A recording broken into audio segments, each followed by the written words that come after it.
She clutched those white lilies so hard her knuckles turned bone white. And with every step down that endless aisle, Emma Sinclair felt like she was walking toward her own funeral. The man waiting at the altar, the man she was about to marry, hadn't looked at her once. Not once. And when she finally reached his side, Dr. Nathan Cole leaned in close, his breath warm against her ear, and whispered 5 words that shattered what was left of her heart. "Let's just get this over with." This is the story of how the coldest man she'd ever met became the love of her life. But the road to that love? It nearly destroyed them both. If this story touches your heart, please subscribe to our channel and follow Emma's journey until the very end. And drop a comment telling us which city you're watching from. We love seeing how far these stories travel around the world. The cathedral bells had chimed 11 times that morning, each one echoing through St. Andrew's like a death knell. Emma stood at the back of the church, 23 years old, wearing a wedding dress that cost more than her family now had in their bank account. The silk against her skin felt like a shroud, and the veil over her face couldn't hide the tears threatening to spill from her eyes. 300 of Boston's most elite citizens filled the pews, doctors, lawyers, old money families who had once welcomed the Sinclairs into their ranks. Now they watched her like spectators at a tragedy, whispering behind gloved hands. She could feel their judgment, their pity, their morbid curiosity about how far the mighty Sinclairs had fallen. Nathan Cole stood at the altar, looking like he'd stepped out of a magazine. Dark hair perfectly styled, athletic frame wrapped in a custom tuxedo, jaw sharp enough to cut glass. He was 31, already one of the most respected cardiothoracic surgeons on the East Coast. And he was furious about being here. His gray eyes, cold as surgical steel, stared straight ahead, refusing to acknowledge the woman walking toward him.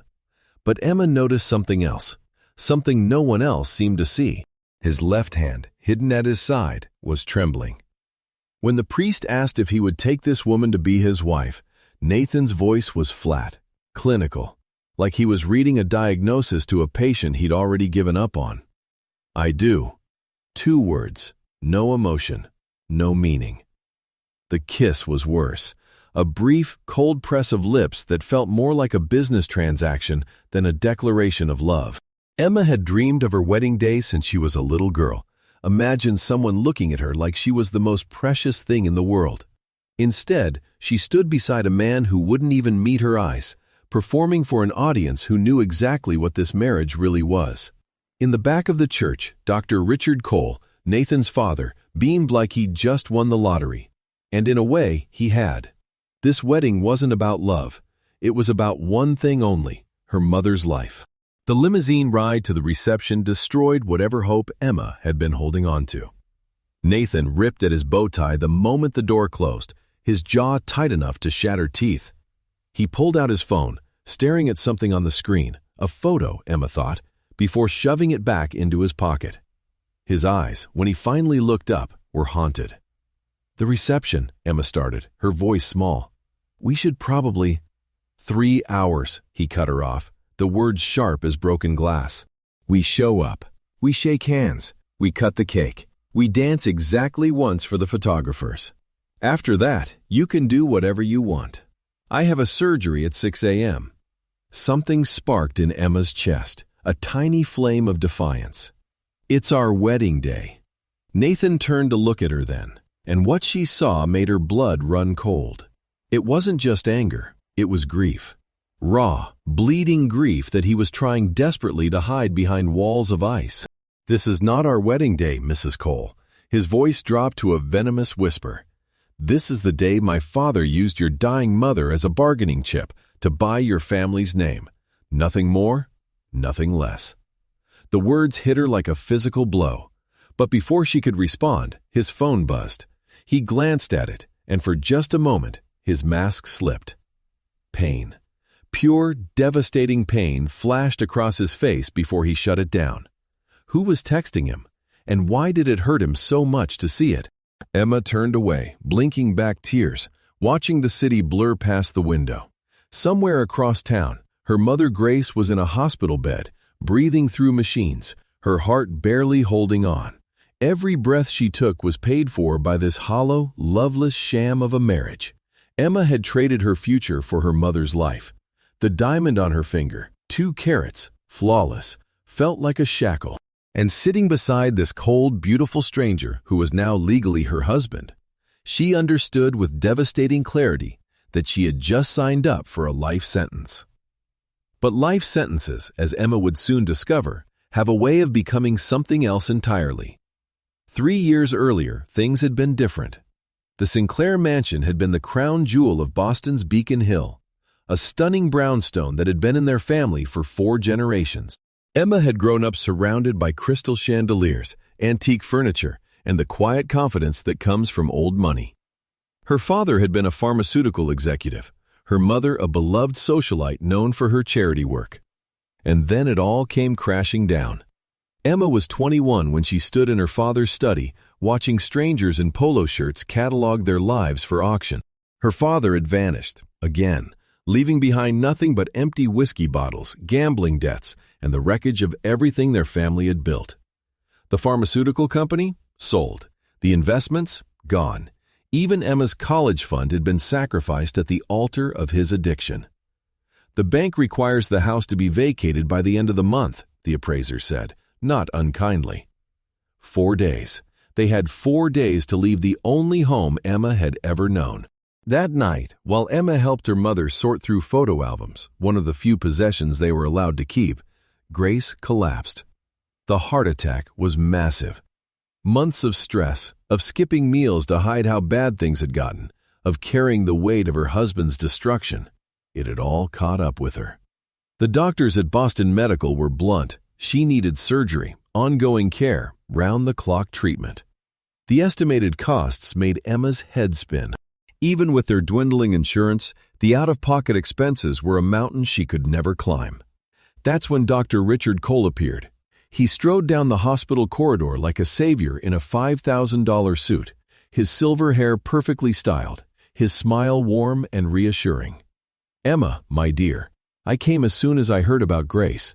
Richard had been orbiting their social circle for years with the persistence of someone who desperately wanted in. He'd always been charming, attentive. Now, standing in that sterile hallway, he seemed like the answer to Emma's prayers. She had no idea she was looking at the devil himself. "Don't worry about the medical bills," he assured her, his hand warm on her shoulder. "Grace will receive the very best care. Your grandfather helped me establish my first practice decades ago. This is simply me returning a favor." 3 weeks later, Grace was stable but far from recovered. Richard invited Emma to lunch at the Harrington Club to discuss her mother's long-term care. It was there, over lobster bisque and sparkling water, that he revealed his true intentions. "A marriage," he said smoothly. "A mutually beneficial arrangement. Your mother receives the finest medical treatment, all expenses covered indefinitely. You would be freed from working 3 jobs just to survive. And my son Nathan would have a wife who understands the weight of a family name." Emma's blood turned to ice. "You want me to marry your son? Does he even know about this?" Richard's smile never wavered, but something cold flickered in his eyes. "Nathan will do what's best for this family, as will you, I'm sure, given the circumstances." That night, sitting beside her mother's hospital bed, listening to the rhythmic beep of machines keeping Grace alive, Emma tried to imagine another way out. Her 3 part-time jobs barely covered rent. The medical bills were multiplying daily. Without Richard's intervention, Grace would be transferred to a state facility where the care would be adequate at best, fatal at worst. "What are you thinking about, sweetheart?" Grace's voice was weak, barely a whisper. Emma forced a smile, her heart shattering into 1,000 pieces. "Nothing important, Mom. Just planning the future." But there was no future to plan. Richard Cole had trapped her, using her love for her mother as the lock and key. 6 weeks later, she walked down that aisle. What Emma didn't know, what she couldn't possibly have known, was that Nathan Cole was fighting his own war. And she had just become a casualty in a battle that started long before she entered his life. The penthouse Nathan brought her to after the reception was stunning. Floor-to-ceiling windows overlooking the Boston skyline, Minimalist furniture that probably cost more than her old apartment. A kitchen that looked like it had never been used. Beautiful, cold. A very expensive prison. Nathan handed her a folder the moment they walked through the door. House rules. Separate bedrooms, separate lives. We make public appearances when necessary for my father's benefit. Beyond that, stay out of my way and I'll stay out of yours. Emma took the folder, hands trembling. Nathan, Dr. Cole. He was already walking away. We're not friends. We're not partners. We're two people trapped in my father's scheme. The sooner you accept that, the easier this will be. He paused at the hallway, and for just a moment, his voice softened, so slightly she almost missed it. The bedroom on the left has the best view. Take that one. Then he was gone. That first night, Emma sat on the edge of her new bed and let the tears fall. She had expected coldness. She had expected distance. But she hadn't expected to feel so completely, utterly alone. Or to notice that Nathan's bedroom door stayed closed, but the light beneath it burned until dawn. Days turned into weeks. Nathan was a ghost, leaving before dawn, returning after midnight, sometimes not coming home at all. When they crossed paths, he barely acknowledged her existence. A nod, a grunt, sometimes not even that. But Emma started noticing things. The way his eyes lingered on a certain photograph in the hallway. A woman with dark hair and kind eyes. The way he tensed whenever his phone rang. The way he sometimes stood at the window at 3 a.m., staring at the city like he was searching for something he'd lost. There was more to Nathan Cole than ice and anger. There was a wound, deep, festering, untreated. Emma threw herself into her new reality. She visited her mother daily, watching Grace grow stronger, and that alone made every sacrifice worth it. She volunteered at a free clinic in Roxbury, painted for hours, did everything she could to fill the hollow space where her heart used to be. Then came the night that changed everything. Emma was in the kitchen at 2 a.m., heating milk on the stove, an old remedy her mother swore by. She didn't hear Nathan come in. Didn't know he was there until she turned and nearly dropped the pot. He looked destroyed, exhausted, disheveled, eyes red-rimmed and hollow. His scrubs were stained with blood. Those steady surgeon's hands were shaking. "I lost a patient today." His voice cracked. 7 years old, congenital heart defect, 9 hours on the table, and it wasn't enough. Her name was Lily. She wanted to be a doctor someday. Emma didn't think. She just moved. 3 steps across the kitchen, and her arms were around him. He stiffened, shocked, resistant, but then something inside him shattered. His arms came around her, his face buried in her hair, and for the first time since their wedding day, Nathan Cole let himself fall apart. They stood like that for what felt like hours, 2 strangers legally bound but never truly connected until this moment. When he finally pulled back, something was different in his eyes, something like seeing her for the very first time. "Why?" His voice was raw. "I've been cruel to you. Why would you show me kindness?" Emma looked at this broken, brilliant man and told him the simple truth. "Because everyone deserves compassion, Nathan, even people who think they don't." Something flickered in his eyes, something that looked almost like hope. He didn't say anything else that night, but the next morning, Emma found a cup of coffee waiting for her on the kitchen counter, still warm. It was a small thing, but in this frozen wasteland of a marriage, it felt like the first sign of spring. Over the following weeks, the ice began to crack. Nathan started coming home earlier. He'd find Emma in the living room reading and sit across from her, not speaking, just present. One night, he asked about her day at the clinic. Another night, he brought home Thai food, and they ate together in companionable silence. Small moments, tiny fractures in the walls he'd built. But Emma couldn't ignore the shadows that still haunted him. The photo he kept in his desk drawer. The name he whispered once in his sleep, a name that wasn't hers. Sophia. Who was Sophia? And why did her ghost still live in this apartment? Emma tried to tell herself it didn't matter, This wasn't a real marriage. She had no right to his past, but curiosity and something else she refused to name burned inside her. Then she found the letter. She wasn't snooping. She was looking for a pen in Nathan's study when the drawer stuck and she pulled too hard and everything spilled across the floor, including an envelope, worn soft at the edges, clearly read 1,000 times. The letter was old, but the words were searing. I loved you with everything I had, Nathan, but I can't compete with your father's expectations.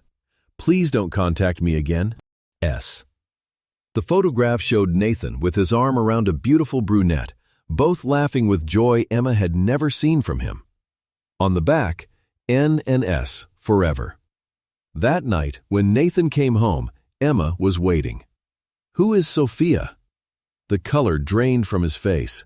For a long moment, he didn't speak, just stood there, frozen, like she'd reached into his chest and squeezed his heart. Then, slowly, he sank onto the couch. And the story came pouring out. Sophia had been his everything. They'd met in medical school, fallen in love completely, recklessly. They'd been engaged, they'd planned a future, and then Richard had destroyed it. He told her lies about me, Nathan said, his voice hollow. Made her think I was cheating. He showed her doctored photos, fake texts. He was methodical, surgical. Emma's heart ached. Why? Why would your own father do that? Because she wasn't good enough. The words were poison. Her family was wealthy, but knew money. Not prestigious enough for the great Richard Cole. Nathan finally looked at Emma, and the pain in his eyes was staggering. That's why I resented you so much. Not because of who you are, because you represent everything my father values more than my happiness. Emma moved to sit beside him, close but not touching, giving him space to breathe. I'm so sorry, Nathan. I didn't know. How could you? He shook his head. I've spent years being angry at the wrong person. You're not my enemy, Emma. You're just as trapped as I am. The silence stretched between them, but it was different now, softer. I still love her, Nathan admitted quietly. Or I thought I did, but lately. He looked at Emma, really looked at her, and something shifted in his gaze. Lately, I'm not so sure what I feel anymore. Emma's breath caught. Before she could respond, Nathan stood abruptly. It's late. We should sleep. He left her sitting there, her heart pounding with something she couldn't name. But that night, for the first time, his bedroom door stayed open. From that moment, everything changed. They started talking, really talking. Nathan told her about his mother Eleanor, who had died when he was 12, leaving him alone with a father who saw him as nothing more than an extension of his own ambition. Emma told him about growing up in privilege, then watching it crumble. About the father who chose gambling over his family. About the guilt she carried for not being able to save them. They were two broken people, discovering they fit together in ways neither expected. The first time Nathan kissed her, really kissed her, not the cold press of lips from their wedding day. They were standing on his favorite overlook, the Boston skyline glittering below like scattered diamonds. The autumn wind whipped around them, and Emma shivered. Nathan pulled off his jacket, wrapped it around her shoulders, and when their eyes met, something electric passed between them. The kiss was tender, terrified. It tasted like hope and second chances and everything neither of them had been brave enough to want. I think I'm falling in love with you, Nathan whispered against her lips, his voice shaking, and it terrifies me. Emma pulled back to look at him, this man who had been so cold, so closed off, now standing before her completely vulnerable. Then let's be terrified together. 3 months later, Emma discovered she was pregnant. She was terrified to tell him. Terrified this would be the thing that finally made him run, back to his walls, back to his ice, back to the ghost of Sophia. She found him in his study, staring at that old photograph. But as she watched, he did something she'd never seen before. He put it in the drawer and closed it. Nathan, her voice trembled. I need to tell you something. He turned, concern clouding his features. What's wrong? Are you okay? I'm pregnant. Silence. For 3 heartbeats that felt like eternity, Nathan simply stared. His face went through 1,000 emotions. Shock, disbelief, wonder, fear, and then finally, joy. A smile broke across his face like sunrise after endless night. "We're having a baby?" His voice cracked. He crossed the room in 2 strides, pulling her into his arms. "Emma, we're having a baby, you and me, a family." He was laughing and crying at the same time, and when he pulled back to look at her, his eyes were shining with something she'd never thought she'd see: pure, uncomplicated happiness. But happiness, Emma was about to learn, doesn't come without a price. The months that followed were transformative. Nathan became almost comically attentive, reading pregnancy books, attending every appointment, researching pediatricians with surgical intensity. The cold stranger from their wedding day was gone, replaced by a man who rubbed her feet and sang to her belly when he thought she was sleeping. Then came the phone call that almost destroyed everything. Emma was 7 months pregnant when she answered Nathan's phone by mistake. A woman's voice, soft and uncertain. "Nathan? It's Sophia. I'm back in Boston. I made a mistake. I want to see you." The words knocked the air from Emma's lungs. When Nathan came home that night, she was sitting in the dark, his phone on the table between them. Sophia called. Nathan's face went white. "Emma, she wants to see you." Emma's voice was steady, but her hands were shaking. "She says she made a mistake." The silence was unbearable. Nathan stood frozen, caught between 2 worlds, 2 lives, 2 versions of himself. "Go," Emma whispered, and it broke her heart to say it. "If you need to see her, go. I won't be the reason you spend the rest of your life wondering what if." Nathan stared at her for a long moment. Then he crossed the room, knelt before her, and took her face in his hands. "I spent 3 years grieving a woman who left me because she believed lies over truth," he said, his voice fierce. "And I spent 6 months falling in love with a woman who comforted me when I gave her every reason to hate me, who saw through my walls when I thought they were impenetrable, who taught me that love isn't about perfect beginnings, it's about choosing each other every single day." Tears spilled down Emma's cheeks. "Nathan, I don't need to see Sophia." He pressed his forehead to hers. "I already know what I'd tell her, that I'm grateful she left, because it brought me to you. Emma, you're not my second choice, you're my only choice. You and this baby are my entire world." He kissed her then, deep and fierce and full of promise, and Emma finally let herself believe that this was real.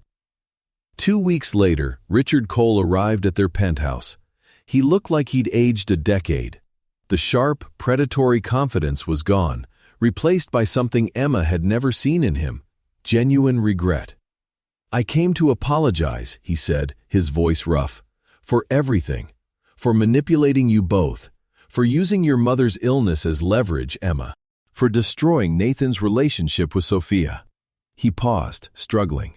"For trying to control my son's life instead of trusting him to live it." Nathan went rigid, years of anger rising to the surface. But Emma squeezed his hand. "I spent my entire life trying to buy things money can't buy," Richard continued, tears in his eyes.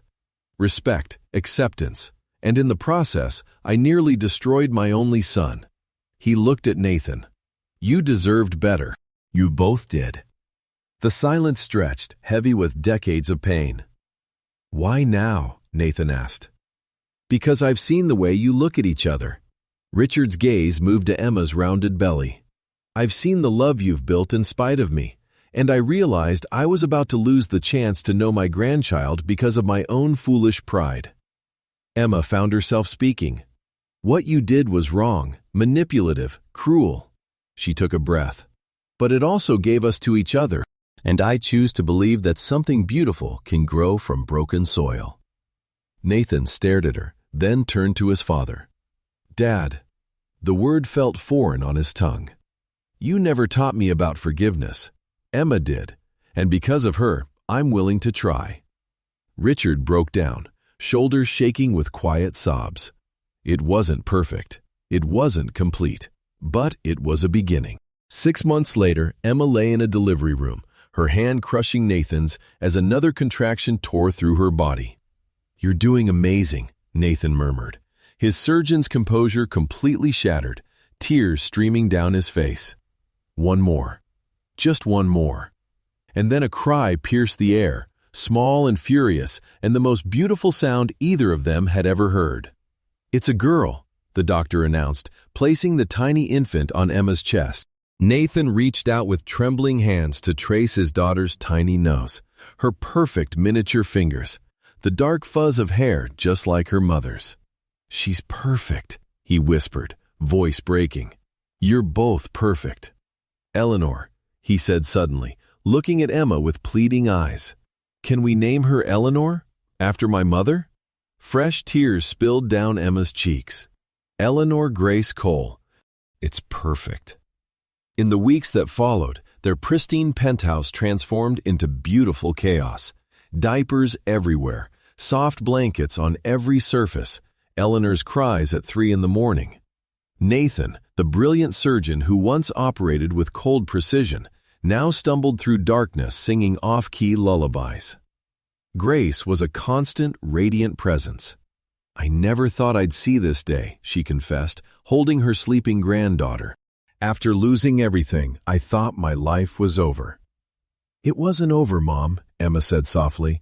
"We just started over." One evening, Nathan came home to find Emma asleep on the couch, Eleanor peaceful in her bassinet beside her. He stood watching them, the two loves of his life, his heart so full it might burst. He thought about the cold, angry man who had stood at an altar and whispered, "Let's just get this over with." The man who saw marriage as a prison sentence and love as weakness. If only that man could see him now, singing lullabies at 3 a.m., crying over first smiles, loving so completely that his entire world had reorganized itself around 2 heartbeats. He had thought that wedding day was an ending. He had been so beautifully, wonderfully wrong. It was just the beginning. The end. If Emma's story touched your heart, please give this video a thumbs up and share it with someone who believes in the power of love to transform even the coldest hearts. Subscribe for more stories that will make you laugh, cry, and believe in second chances. And don't forget to comment your city below. We love seeing where our stories reach around the world.